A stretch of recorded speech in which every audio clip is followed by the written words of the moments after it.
क्यों? कहा क्या है? कही अभी अभी तो तड़प रहा था बेचारा, और अचानक इसने ऐसा क्या पुण्य किया कि नरक से निकल करके सीधे विमान में बैठ गया। कहा महाराज इसके कुल में किसी भक्त ने जन्म ले लिया, इसलिए इसकी 7 पीढ़ियां सदगति को प्राप्त हो गई। अच्छा, वो जो इसके नरक में तड़प रहे थे पूर्वज, उस कुल में किसी भक्त का जन्म होने से 7 पीढ़ी के लोग सदगति को प्राप्त हो गए। उसने किया कुछ नहीं, केवल भक्त के जन्म होने मात्र से ही हर किसी के कुल की 7 पीढ़ियां सदगति को प्राप्त हो जाती हैं। अब स्वर्ग को देखने के लिए गए। स्वर्ग में देखा कोई नाच गान का आनंद ले रहा है, अच्छा सुगंधी इत्र परफ्यूम चल रहा है, नृत्य गाना चल रहा है, सवारी कर रहा है, अप्सराएं सेवा कर रही हैं, और ये सब चल रहा था। इतने में एक आदमी सिंहासन में बैठ करके आनंद से हंस रहा था। इतने में यमदूत आए और लगा के मार सीधे उसको नरक में पटक दिया। सोई पंडित जी ने कहा महाराज ये क्या है? कहा महाराज इसके इतने पुण्य थे कि ये अभी 1000 वर्ष तक स्वर्ग में रहता आनंद करता, लेकिन इसके कुल में किसी पापी ने जन्म ले लिया, अब इसका 7 पीढ़ी तक नरक नहीं रहेगा। इसलिए नारद जी सुनीति और सूर्य जी को समझा रहे हैं कि तुम्हारे कुल में ध्रुव ने जन्म लिया, इसलिए या नूनम विष्णु तवया सप्त जन्मावधिकृत सारा। हे सुनीति, हे सूर्य जी, ध्रुव के जन्म लेने से तुम्हारे 7 पीढ़ी के पूर्वज सदगति को प्राप्त हो गए। जैसे रामचरितमानस में केवट जैसे ही भगवान के पांव को धुल रहा है और गंगा के अंदर मछलियों को मारने के पाप से जो केवट नरक में पड़े थे, केवल मात्र राम जी के चरणों को धोने के कारण केवट के 7 पीढ़ी के सारे पूर्वज सदगति को चले गए। ये भक्त को जन्म किया। इसलिए यदि हमारे कुल में कोई पूजा पाठ कर रहा है, ध्यान रखना पूजा पाठ करेगा तो परेशान जरूर रहेगा। बुरा आदमी परेशान नहीं होता, अच्छा आदमी ही परेशान होता है। बेईमान क्या परेशान होंगे भैया? अब बेईमान को बेईमानी करनी तो परेशान का, जो पूजा पाठ करेगा वही परेशान होगा। क्यों? क्योंकि पूर्वज को उसी से आशा है। अत्यधिक पूजा पाठ हमने जब हवन किए तो जितने पूर्वज प्रेत हैं वो और आएंगे और आपको सताएंगे, भैया और करो, हमारे सदगति का कोई उपाय सोचो। और अत्यधिक हवन पूजा पाठ करेंगे तो देवता आपकी परीक्षा भी लेंगे, और अत्यधिक पूजा पाठ करेंगे तो कलयुग कहेगा हम जाने नहीं देंगे, तुम जा रहे हो, पकड़ेगा, पांव खींचेगा, बीमार करेगा, अनेक प्रकार की बीमारियां आपके घर में आएंगी और अनेक प्रकार की विपत्तियां, घर में पैसा समाप्त हो जाएगा कि छोड़ दो धर्म का रास्ता।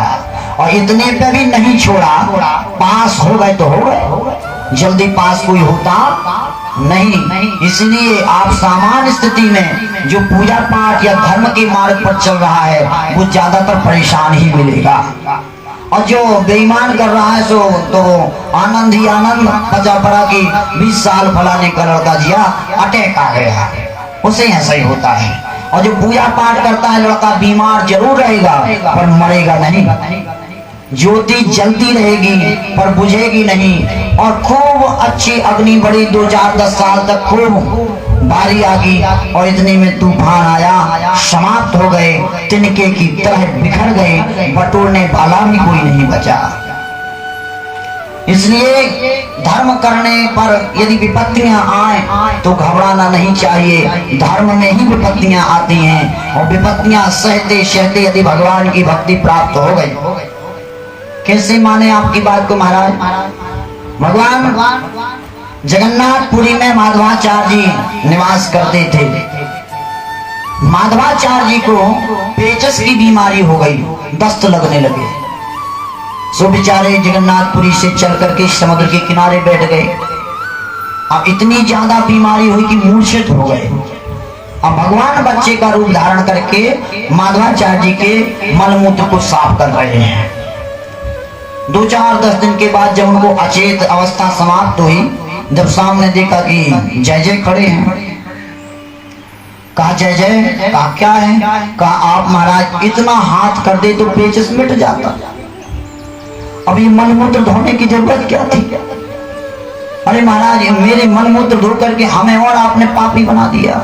कहा नहीं माधवाचार्य, यदि तुम्हारी बीमारी हम मिटा देते तो पूर्व में किए हुए पाप शेष रहते, और पूर्व में किए हुए पाप भोगते नहीं तो हमारे पास आ नहीं पाते। तो हमने कहा भैया भोग लो, हमारे पास आने का रास्ता साफ हो जाए, इसलिए हमने मनमूत्र साफ जरूर कर दिया, पर तुम्हारी बीमारी ठीक नहीं की कि कम से कम हमारे पास आने में कोई अवरुद्धता ना हो। इसलिए पूर्व में किए हुए पापों के फल स्वरूप हमें विपत्तियां मिलती हैं। उन विपत्तियों को भोगते भोगते मन ऊब जाता है। भगवान के चरणों को पकड़े हुए हे प्रभु किसी प्रकार आपकी सदगति प्राप्त हो जाए, तभी भगवान प्राप्त होते हैं। आईएएस बनने के लिए कई बार एग्जाम देते हैं तब कभी पास होते हैं लोग, इतने जल्दी थोड़ी आईएएस बन जाते हैं। जब आईएएस बनने के लिए कई बार परीक्षा देते तब बनते हैं। यहाँ तो आईएएस के पिताजी बन रहे हैं, भक्त बन रहे हैं। अरे कोई भगवान का भक्त बन जाए तो उसके लिए आईएएस क्या, आईपीएस क्या, वो तो उसके लिए तुच्छ है। तो जब आईएएस की परीक्षा इतनी कठिन है तो भक्त की परीक्षा कितनी कठिन होगी, आप अपने मस्तिष्क में सोचिए। नारद जी ने सुनीति, सुरुचि और उत्तानपाद को समझाया, हे सुरुचि ये भगवान की प्राप्ति जो ध्रुव को हुई है इसका सारा श्रेय तुम्हें जाता है। कहा क्यों? कहा यदि तुम बच्चे को धुतकारती नहीं, बच्चे को डांटती नहीं तो भक्ति करता ही नहीं। समान जिसे ठुकराएगा, व्यक्ति जिसे ठुकराएंगे, जिसका कोई नहीं रहेगा तभी ये मन पूजा में लगेगा। और यदि हमारा सब कोई है, हमारे पास पैसा है, हम यदि फोन करें तो 10 लोग हमारे पास आ जाएंगे तो मन पूजा में लगने वाला नहीं। सुंदर लिखते हैं, दुखों से जो ठोकर खाई ना होती, तुम्हारी प्रभु याद आई ना होती।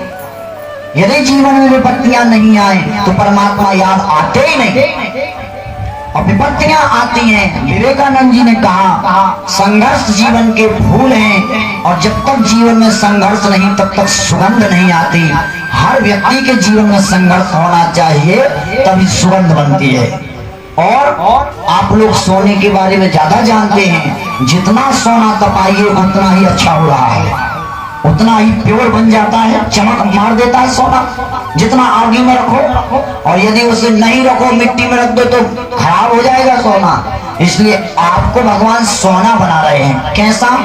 ओरिजिनल, डुप्लीकेट नहीं। इसलिए तपा रहे हैं, उस तपन में घबराना नहीं, हम आनंद से भगवान के पास पहुंचेंगे। ध्रुव जी महाराज उत्तानपाद की गद्दी पर विराजमान हुए। उत्तानपाद, सुनीति और सुरुचि जंगल में वानप्रस्थाश्रम को ग्रहण करके भगवान का भजन करने लगे। सुनीति का लड़का ध्रुव है और सुरुचि का लड़का उत्तम है। मैंने कल भी बताया था माँ से कुल बदलता है। सुनीति बहुत धर्मात्मा है इसलिए उसका लड़का ध्रुव धर्मात्मा, और सुरुचि दुष्ट है तो उसका लड़का उत्तम भी बहुत दुष्ट है। अब दुष्ट लड़का उत्तम है, उसका भाई ध्रुव है राजा। अपने राज्य की सेना की टुकड़ी लेकर के यक्षों की लड़कियों को छेड़ने लगा। यक्षों ने समझाया तो आप राजा के भाई हैं, मान जाइए। माना नहीं, इसलिए यक्षों ने उत्तम को मार दिया। मेरे भाई को यक्षों ने मारा है, इस बात को ध्रुव जी सह नहीं सके और अपनी सेना सजा करके यक्षों से युद्ध करने के लिए गए। यहाँ राजा परीक्षित सुखदेव जी महाराज से पूछते हैं कि महाराज जिसने भगवान की प्राप्ति कर ली, भगवान का साक्षात्कार कर लिया, ऐसा व्यक्ति भी अपने भाई की मृत्यु के कारण निरआरोप अपराध यक्षों को युद्ध करने के लिए जा रहा है। ऐसा क्यों? वो ऐसा इसलिए है चाहे भगवान साक्षात्कार प्राप्त हो ही जाए, भगवान मिल ही जाए, लेकिन यदि किसी ने सत्संग नहीं किया हो तो उसे समाज का ज्ञान नहीं होता। गोस्वामी तुलसीदास जी लिखते हैं, सत सुध रहे सत संगाति पाई पारस परस कुधा तो सुहाई गगन चढ़ी रज पवन प्रसंगा की चही मिलही नीच जल संगा। कितना भी दुष्ट व्यक्ति हो, साधु संगति करने के बाद सुधर जाता है। जैसे लोहे के स्पर्श से, पारस मणि के स्पर्श से लोहा सोना हो जाता है, जैसे धूल हवा के संयोग से आकाश में उड़ती है और वही धूल जब जल के संयोग में आती है तो कीचड़ बन जाती है। ये सत्संग का प्रभाव है। इसलिए ध्रुव ने भगवान का साक्षात्कार किया पर सत्संग नहीं किया, इसलिए यक्षों को मारने के लिए गए। महाराज मनु स्वयं अपने पौत्र ध्रुव को समझाने के लिए आए, बेटा तुम भगवान के परम लाडले प्रिय भक्त हो, तुम्हें ऐसा करना शोभा नहीं देता। महाराज मनु और शनकादि ऋषियों के समझाने पर ध्रुव जी को ग्लानि हुई और युद्ध को छोड़ करके भगवान की तपस्या की। महाराज ध्रुव के पुत्र हुए उत्कल को राजगद्दी पर बैठाया। उत्कल गद्दी के शौकीन नहीं थे, इसलिए बत्सर को गद्दी पर बैठाया और बत्सर के बाद चाक्षु को गद्दी पर बैठाया। चाक्षु के बाद पुत्र हुए महाराज अंग को गद्दी पर बैठाया। अंग की पत्नी है सुनीता। सुंदर नीतस्य सुनीता, जिनकी नीति अच्छी हो वही सुनीता है। और सुनीता के पुत्र हुए, सुनीता के गर्भ से एक पुत्र पैदा हुआ जिसका नाम है बेन। समझना, ध्रुव की वंशावली। ध्रुव के पुत्र उत्कल के भाई बस्तर के पुत्र चाक्षु के पुत्र अंग के पुत्र महाराज बेन क्या है? दुष्ट है, भगवान की पूजा पाठ को नहीं मानता, यज्ञ करना नहीं चाहता। ऋषियों ने समझाया, राजा बेन यज्ञ करने से ही इस पृथ्वी पर वर्षा होती है और वर्षा से अन्न होता है, अन्न से जीवों का भरण पोषण होता है, इसलिए यज्ञ करना चाहिए।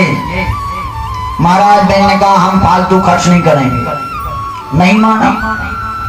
फिर कहा धर्मेण लभते राज्यम, धर्म करिए, धर्म से ही राज्य की प्राप्ति होती है, नहीं माना। इसलिए श्राप से राजा बेन को नष्ट कर दिया।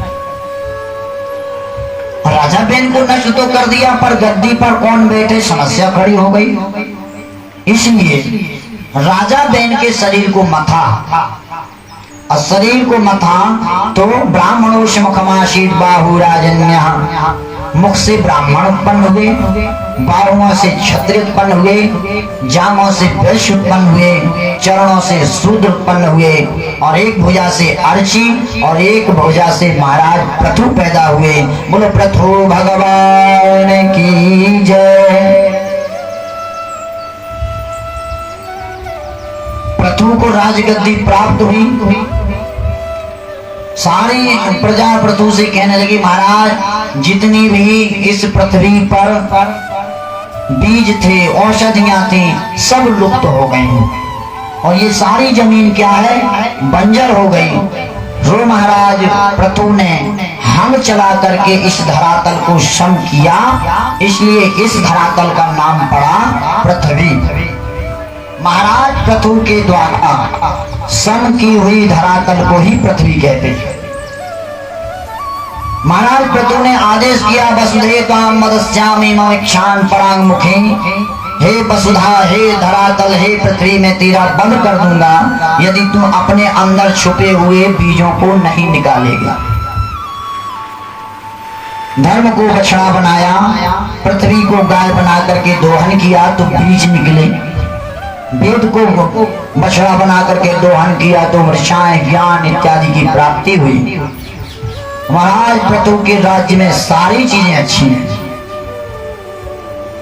महाराज पृथु यज्ञ कर रहे हैं और यज्ञ कर करके सनगा अपने ईश्वर की आराधना 1 अश्वमेध यज्ञ किया, 2 अश्वमेध यज्ञ किए, 99 अश्वमेध यज्ञ कर रहे थे। इतने में इंद्र ने पृथु का घोड़ा चुरा करके छुपा लिया। अब इंद्र को डर ही रहता है कहीं गद्दी न चली जाए। ऊंच निवास नीच कर तूती, देख न सकह पराई विभूति। सनकाली ऋषियों ने सोचा यदि पृथु को गुस्सा आ गया तो इंद्र का भला नहीं, ले करके अपने अस्त्र शस्त्र पृथु चले इंद्र से युद्ध करने के लिए। सनकादि ऋषियों ने समझाया, महाराज पृथु आप तो भगवान के अवतार हैं और भगवान के अवतरित हो गए, आपको किस चीज की कमी है? आपको इंद्रासन की जरूरत तो है नहीं, छोड़िए इंद्र ये अभद्रता को क्षमा कीजिए। महाराज पृथु सनकादियों के समझाने पर प्रसन्न हो गए। महाराज पृथु से सनकादि ऋषियों ने कहा, मांग लीजिए क्या चाहिए? धन राजपुत्र वैभव यदि चाहिए तो हम दे देते हैं, क्यों इंद्र के पीछे आप पड़े हैं? सोई महाराज पृथु ने कहा कि ना तो धन राजपुत्र चाहिए, केवल आपके चरणों की भक्ति चाहिए। आपके चरणों की भक्ति हमारे अंदर बनी रहे। पृथु के पुत्र हुए विजतास, विजतास के पुत्र हुए अंतर्धान, अंतर्धान के पुत्र हुए हविर्धान, जो रोज यज्ञ करते हैं और कुंड के चारों तरफ कुशा बिछा करके कुशकंडिका करते हैं, इसलिए उनका नाम हुआ प्राचीन बहि। यज्ञान्ते पशुम आलभे, इस सूत्र को मान करके हर यज्ञ में पशु की बलि दे रहे हैं। नारद जी ने समझाया, प्राचीन वही तुम हर यज्ञ में बलि क्यों देते हो? कहा यज्ञान्ते पशुम आलभे, वेद की वाणी है कि यज्ञ के बाद पशु को मार देना चाहिए। कहा नहीं, आलभेद का मतलब मारना नहीं है, आलभेद का मतलब है स्पर्श, स्पर्श करके छोड़ देना चाहिए। ठीक प्राचीन बही को दुख हुआ। नारद जी ने पुरंजनोपाख्यान के माध्यम से प्राचीन बही को समझाया। पुरंजनोपाख्यान क्या है? सुनिए, एक जगह से 2 व्यक्ति घूमने के लिए निकले, दोनों साथ में चले। अब घूमने के लिए आए, एक ने एक से कहा देखो जैसे समय हो जाए तो समय से लौट चलना अपने घर। घूमते घूमते एक व्यक्ति ने एक से कहा देखो समय हो गया, बीत जा रहा है, चलो लौट चले। सो उसने कहा अभी अभी तो आए, कितना सुंदर मेला लगा है, थोड़ा घूम ले फिर चले। सो उसने कहा भैया तुम्हें घूमना तो घूमो, हम तो जा रहे हैं, लेकिन मेरी बात याद रखना, समय से लौट आना, नहीं आओगे तो कल्याण नहीं होगा। कहा ठीक है आप चलिए, हम आते हैं। बैकुंठ धाम से नर और नारायण घूमने के लिए निकले। नर और नारायण जो सारे लोकों में घूमते हुए आए, तो नारायण ने मृतलोक में आए, तो नर और नारायण घूम रहे थे। नारायण ने नर से कहा भैया अब समय हो गया, चलो। नर ने कहा महाराज आहा, सारे लोकों में जो चीज नहीं वो मृतलोक में, देख कितना सुंदर नृत्य हो रहा है, कितनी सुंदर गंध आ रही है, थोड़ा सा और रुकिए। भगवान ने कहा हम नहीं रुक सकते, तुम थोड़ा रुको और आ जाना, मेरी बात को ध्यान रखना, यहाँ फंसना नहीं, हम जा रहे हैं। नारायण चले गए। नर घूमते घूमते एक भयंकर गुफा के सामने पहुंचा, और गुफा के सामने जैसे पहुंचा तो गुफा के अंदर एक सुंदर स्त्री बैठी हुई थी। नर ने कहा आहा, यदि गुफा में अंदर प्रवेश कर ले और सुंदर स्त्री प्राप्त हो जाए तब तो जीवन का आनंद आ जाएगा। और जैसे गुफा में प्रवेश करने लगा तो 5 फन का सर्प उस गुफा के दरवाजे पर आ गया। कहा ऐसे नहीं जा सकते, हमसे युद्ध करो, यदि हमसे जीत गए तब जा पाता, तब ये सुंदर स्त्री प्राप्त होगी।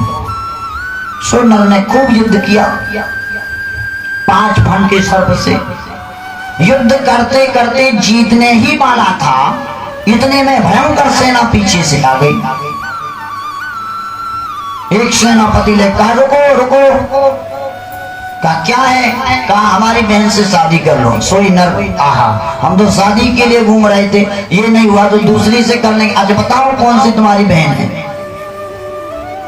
और जैसे बहन को दिखाया, इतने बड़े बड़े नाखून, जे बड़े बड़े दांत, इतनी बड़ी बड़ी जटाएं, मैले कुचेले वस्त्र। अरे महाराज शादी से अच्छे मर जाएंगे, तुम्हारी बहन से शादी नहीं करेंगे। करना तो पड़ेगा, मन से करो, न ये सेना आई है ना, देखो पीछे, इसीलिए आई है। क्या कहते हो, करोगे या नहीं? अब बेचारा ना हाँ कह सके ना कर सके, ना करे सो मरेगा, और करेगा तो भी मरेगा। सो रोने लगा और नारायण को ध्यान करने लगा। भूल गए हो बात को, नहीं जानो मैं याद, लौट को जा तो संग में, नहीं फंस पाए तो आज। और नारायण को ज्ञान, यदि लौट जाता साथ में तो फंसता नहीं। कहा ये नर कौन है? कहा आप ही हैं। कहा ये 5 फन का सर्प कौन है? कहा काम, क्रोध, मद, लोभ। आत्मा से मिलने के लिए, आत्मा गुफा के अंदर है, आत्मा के साथ परमात्मा है। आत्मा से मिलने के लिए काम, क्रोध, मद, लोभ को जीतना होगा, तब परमात्मा मिलेंगे। और पूरा जीवन लगा दिया कि काम, क्रोध, मद, लोभ पर विजय प्राप्त कर लें, और करने ही वाले थे। इतने में भय आया, रोगों की सेना लेकर के। कहा सुनो, मेरी बहन से शादी कर लो। कहा तुम्हारी बहन का नाम क्या है? कहा मेरी बहन का नाम है मृत्यु। और चाहे कोई हो, मरना कोई नहीं चाहता, लेकिन मृत्यु मिलती सबको है। भाई ने कहा मरना तो पड़ेगा, चाहे मन से मरो, चाहे बिना मन के मरो। ये सेना इसीलिए है, तुम्हें मारने के लिए ही आए हैं। आया है सो जाएगा, राजा रंग को फकीर, कोई सिंहासन चढ़ चला, कोई बधा जंजीर। आने वाले को मरना पड़ेगा। आत्मा से मिलने वाला था, ईश्वर की आराधना करने वाला था, मृत्यु आ गई, जबरदस्ती पकड़ लिया। चलो अब तुम्हारा समय समाप्त है। जीवन है क्या? आपके गांव से एक बस चली, उसमें 3 लोग बैठे। आने वाले स्टेशन पर एक लोग उतर गए, एक लोग चढ़ गए। यहाँ से 3 लोग कौन हैं? माता, पिता और लड़का। आने वाले स्टेशन पर पिताजी चले गए, लड़का का विवाह हो गया। आने वाले स्टेशन पर माँ चली गई, लड़का को लड़का हो गया। बस चल रही है, कोई उतर जा रहा है, कोई चढ़ जा रहा है, सवारी भी नहीं कम हो रही और बस भी चल रही है। पर इस बस का कंडक्टर खराब है। कैसा? शास्त्र कहते हैं 1 से 18 वर्ष तक विद्या कमाओ, 18 से 36 तक धन कमाओ, और 36 से 54 तक धर्म कमाओ, और 54 वर्ष में तेल लगाकर, सेंट लगाकर बस स्टैंड पर खड़े हो जाओ कि हम तैयार हैं, जब चलना हो बता देना। और यदि आप तैयार नहीं हुए तो ये बस निकलने वाली नहीं, बस होगी खड़ी, कंडक्टर उतरेगा और आपके घर में आके 2-4 चापका लगाएगा। चलो चलो, इतना समय बीत गया, तैयार नहीं हुए, और बिना कपड़ों के बस में बैठा लेगा। और जब बिना कपड़ों के बस में बैठोगे तो सवारी कहेगी, का भैया इतने वर्ष तक क्या करते रहे, तुम्हारे घर में तेल खुले नहीं रहो, वस्त्र नहीं रहे, नंगे ही चले आए। ये है क्या? ये कपड़े, इस कपड़ों की बात नहीं। इतने वर्ष तक धर्म नहीं किया, वो कपड़ा नहीं पहना, इतने वर्ष तक तप नहीं किया, आपके शरीर में चमक नहीं है, क्या करते रहे? शास्त्र कहते हैं धनानि भूमौ पशुश्च गोष्ठे नारीग्रहद्वार सखा श्मशाने देहश्चितायाम परलोक मार्गे धर्मानुगच्छन्ति सजीवे का। आपके पास जो धन है वो आपके बैंक खाते या आपकी पेटी या आपके पर्स में रहेगा। जैसे आपको सब्जी खरीदनी है और मार्केट में जाइए, सब्जी खरीदिए और फिर कहना कि पैसा भैया घरे धरे, सो 4 टैया तमाचा लगा देंगे, पैसा लेके नहीं आए थे तो सब्जी लेवे काहे।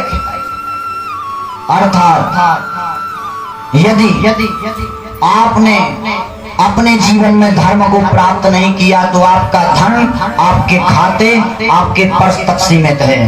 आपकी गाय, आपकी भैंस, आपका घोड़ा आपके सार तक सीमित है। गौशाला, अश्वशाला, गजशाला तक सीमित है। नारी गृह द्वार, चाहे कितनी सुंदर स्त्री हो और खूब तुमने उसे प्रेम किया हो, खूब उसकी व्यवस्था की हो, ज्यादा से ज्यादा रोती हुई दरवाजे तक आएगी, दरवाजे की बात जाने वाली नहीं। सखा स्मशाने आपके कितने भी लोग हों, अभी एक दिन न्यूज आई थी कि किसी का 40,000 फॉलोअर्स थे और उसके सबको उठाने वाला कोई नहीं था। ट्विटर, इंस्टाग्राम, फेसबुक में कितने फॉलोअर्स थे? 40,000 फॉलोअर्स और उसके सबको उठाने वाला कोई नहीं था। ये हालत थी। कहाँ गए वो 40,000? उसने कहा नहीं नहीं, हमारे इतने फॉलोअर्स हैं, हम तो जीवन में आनंद करेंगे, हमें तो यूट्यूब, इंस्टाग्राम, ट्विटर पैसा दे रहा है। वो पैसा काम नहीं आया, वो लोग काम नहीं आए। जब जिंदगी ने मृत्यु में दरवाजा खटखटाया तो अस्पताल में उसका सब अकेला पड़ा था। सबको पहचानने वाला, सबको उठाने वाला कोई नहीं था। ये उसकी दशा थी जो इतना प्रसिद्ध था। तो आपके कितने भी लोग हों, सखा हो, मित्र हो, फॉलोअर्स हो, और ज्यादा से ज्यादा कोई घनिष्ठ होगा तो शमशान तक जाएगा। और ये शरीर, इसमें परफ्यूम लगाया, पैर साबुन लगाया या कोई तेल लगाया, खूब सजाया, ये शरीर देहिस चितायाम, चिता के बाद ये शरीर साथ जाने वाला नहीं। इसके बाद जो यात्रा है वो केवल धर्म ही साथ जाएगा। और धर्म मतलब यज्ञ नहीं, धर्म की डेफिनेशन यज्ञ नहीं है, धर्म की डेफिनेशन भागवत कथा नहीं है। ये भगवान धर्म के ये अंग हैं। यज्ञ करना धर्म के अंग हैं, भागवत कथा सुनना धर्म के अंग हैं। अपना कर्म करना ही धर्म है। पता पड़ा कि आपने 18 पुराण किए और किसी को बंधुआ छोड़ा दो, उसमें तुम्हें कोनो धर्म नहीं है। अपने कर्म पर, अपने नीति पर चलना, सत्य के मार्ग पर चलना ही धर्म है। और यज्ञ करना धर्म के अंग है। तो इसलिए पुरंजन उपाख्यान में भगवान बता रहे हैं कि इस जीवन में, जीवन की नैया में यदि कोई साथ जाने वाला है वो है धर्म। लोग जब यहाँ आए संसार में भटक गए, वहां भगवान ने कहा था जाना, किस लिए जा रहे हो? का भजन करने के लिए जा रहे हैं। बच्चे का जन्म हुआ, हाथ की मुट्ठी बंद थी, कहा क्यों बंद किया? कहा उसने गर्भावासम महान दुखम भूतोड़ा भविष्यति। गर्भ में जब बच्चा आया, गर्भ माँ के पेट में उल्टा लटका है। कुछ सूंघने के लिए चाहे तो एक तरफ मल की पेटी है, एक तरफ मूत्र की पेटी है, बीच में बच्चे का मुंह है। अब क्या सूंघे बेचारा? और जठराग्नि की तपमान में तप रहा है। और जब मलमूत्र उसको दुर्गंध आ रही है, तपन उसको तपा रही है, तो वो भगवान को पुकारता, प्रभु बाहर निकालिए। भगवान ने कहा क्यों निकालें? कहा जाएंगे तो केवल आपका भजन ही करेंगे, हम सत्य प्रतिज्ञा करते हैं और ये आपका नाम हमने मुट्ठी में बंद कर लिया है। तब भगवान की कृपा हुई, 9 महीने में प्रसव वायु आई और बाहर निकला और अपनी मुट्ठी बंद करके कहा कि मैं भजन ही करूंगा। और जैसे ही माया का पर्दा पड़ा, भूल गया भजन तो क्या, दिन रात केवल अपने आनंद में मगन है।